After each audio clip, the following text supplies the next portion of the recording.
तो क्वेश्चन है, सबसे पहले बताओ आंख का आकार कैसा होता है? लगभग गोलीय। ठीक है, मनुष्य जो है अपने आंखों से कितने डिग्री के एरिया को देख सकता है?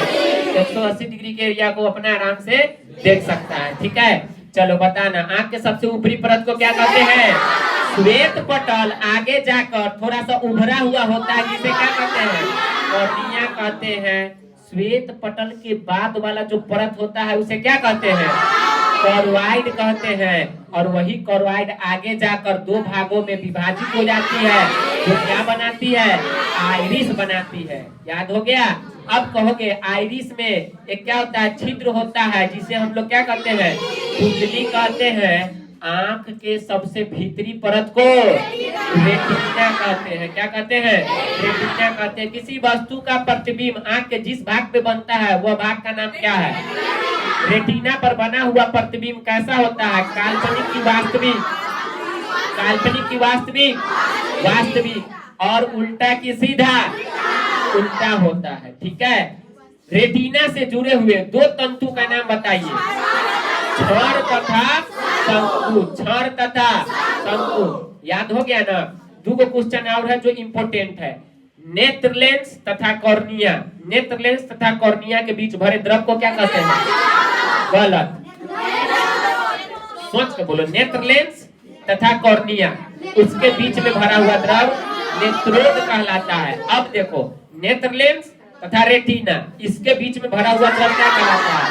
कचाव द्रव कहलाता है, जो आंख को फुला के रखता है। अगर कचाव द्रव निकाल दे तो आंख क्या हो जाएगा? पचक जाएगा पूरा। बात समझ में आ गई नहीं है? जब हम किसी टॉर्च को बांटते हैं तो आंख के किस भाग पे सबसे पहले रोशनी पड़ेगा? जो भाग सबसे उठा हुआ है कॉर्निया से टकराएगा। किससे टकराएगा?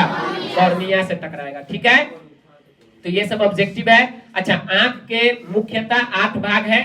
ठीक है, वो सब भाग का नाम याद है? बोलना है, बोलो। श्वेत पटल, कॉर्वाइड, कॉर्निया, आइरिस, पुतली, सिलियरी मांसपेशिया, एगो नेत्र लेंस, रेटिना। 8 का भाग हो गया। ये सब के सब एग्जाम में एकदम सजा के लिखना। ठीक है, तो नंबर क्या आएगा? एकदम अच्छा से आए। चित्र भी बनाना होता है। ठीक है, चित्र भी अच्छे से बना लेना। चलो, तो अगला क्वेश्चन है, बताना कि नेत्र लेंस को लटका के रखने का काम कौन करता है? सिलियरी मांसपेशिया करता है। ठीक है, सिलियरी मांसपेशिया नेत्र लेंस की वक्रता त्रिज्या को क्या घटा बढ़ा सकती है?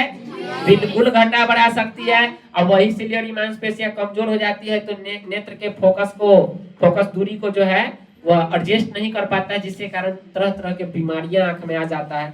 तो फिर हम तुमको पढ़ाएंगे आंख में होने वाला बीमारी, रतौंधी, नाम सुना है? उसके बाद एक और बीमारी पढ़ाएंगे जिसका नाम है मोतियाबिंद। क्या नाम है? मोतियाबिंद। एक बीमारी यह है निकट दृष्टि दोष, दूर दृष्टि दोष, जरा दृष्टि दोष, अभिमुखता। ये सब आंख में होने वाला बीमारी है। तो इस टॉपिक के बाद में वो बीमारी आने वाला है। बात सुना है ना? अच्छा, तुम लोग क्वेश्चन देखा होगा कि तीव्र प्रकाश से किसी कम प्रकाश वाले कमरे में जाने पर वहां पर की वस्तु जो है स्पष्ट देखने में हमें कुछ देरी टाइम लगता है। जैसे हम तेज प्रकाश से, यानी कि बाहर से जब हम अंदर आते हैं, बाहर से जब अंदर आते हैं तो अंधेरा में तनका देर कोई वस्तु दिखाई नहीं देगा। ऐसा क्यों होता है? चाहे फिर तुम अंधेरा से उजेतिया में जाओगे तो अचानक तनका देर लगी चोनिया जाओगे। ठीक है, तो तनका देर जो चोनिया जाते हैं, इसका पीछे का कारण क्या है वो भी एग्जाम में क्वेश्चन पूछता है। मान के चलो क्वेश्चन है कि तीव्र प्रकाश से किसी कम प्रकाश वाले कमरे में जाने पर वहां वस्तु को स्पष्ट देखने में कुछ समय लगता है, क्यों? तो क्या जवाब देना कि पुतली जब सिकुड़ कर छोटी हो जाती है, पुतली जब सिकुड़ कर छोटी हो जाती है तो कुछ समय बाद ही वह फैलकर अधिक खुल पाती है। यानी कि जब पुतली एक बार छोटी हो जाती है तो उसे खुलने में थोड़ा टाइम लगेगा ना, कुछ न कुछ समय, सेकेंड लगेगा। यही कारण है कि तीव्र प्रकाश से किसी कम प्रकाश वाले कमरे में जाने पर वहां की वस्तु को स्पष्ट देखने में कुछ समय लगता है। तो छोटा से बड़ा होने में, देखो अंधेरे में हमारा आंख सिकुड़ कर क्या हो जाता है? गलत। अंधेरे में क्या हो जाता है? बड़ा। अंधेरे में क्या हो जाता है, तुम जब जाओ अंधेरे में तो किसी चीज को देखना होगा तो तुम आंख फाड़ फाड़ के देखो कितने हैं, मोबाइल नहीं मिल रहा है, लमटेन नहीं मिल रहा, किताब नहीं मिल रहा। और जब तुम उजेतिया में आओ, जैसे बहुत लाइट मारेगा तो तंका ने आंख सिकुड़ा लेगा, ऐसे देखेगा, पास में नहीं है।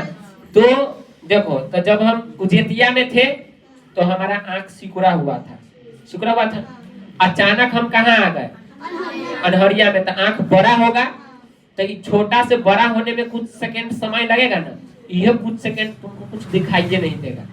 और सुनो, जब हम अंधेरा में होते हैं तो हमारा आंख क्या होता है, बड़ा होता है। एक हम चले जाएंगे उजेतिया में तो हमारा आंख क्या होना चाहेगा, छोटा। तो बड़ा से छोटा होने में कुछ न कुछ सेकंड का समय लगेगा, उतना देर तुमको कोई चीज नहीं दिखाई देगा। ठीक है, समझ में आ गया। उसके बाद एक टॉपिक आता है समंजन क्षमता, आंखों की ऐसी क्षमता, बहुत इंपॉर्टेंट क्वेश्चन है।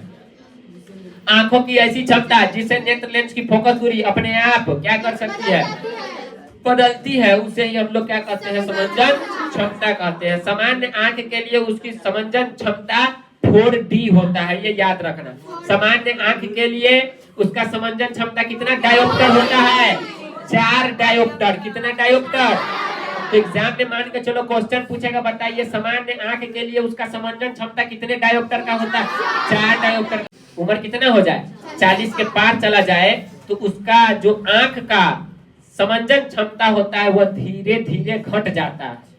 बूढ़ा होने पर उसका समंजन क्षमता क्या होता है, धीरे धीरे घट जाता है। और नेत्र, ध्यान से सुनो, नेत्र लेंस का दूधिया एवं धुंधला होना मोतियाबिंद कहलाता है। अच्छा, रतौंधी में क्या होता है, कहो, ऐसा व्यक्ति जिसे रात में स्पष्ट दिखाई न दे, सिर्फ दिन में या फिर उजाला में ही साफ साफ दिखाई दे, तो वैसे व्यक्ति कौन बीमारी से ग्रसित है, रतौंधी से ग्रसित है। कोई ऐसा व्यक्ति है जो दूर के वस्तु को देखता है तो का दूरे दृष्टि दोष है, निकट के नहीं देख रहा है तो फिर भी उसको दूरे दृष्टि दोष है। अब अगर मान के चलो कोई व्यक्ति है जिसको निकट का दिखाई दे रहा है लेकिन दूर का दिखाई नहीं दे रहा है, तो वैसे व्यक्ति को कौन सा दृष्टि दोष है, निकट दृष्टि दोष है। और एक ऐसा व्यक्ति है जिसको न दूरे के साफ साफ दिखाई दे रहा है और न लगे के दिखाई दे रहा है, उसको जरा दृष्टि दोष है, जरा दृष्टि दोष के पीड़ित आदमी है।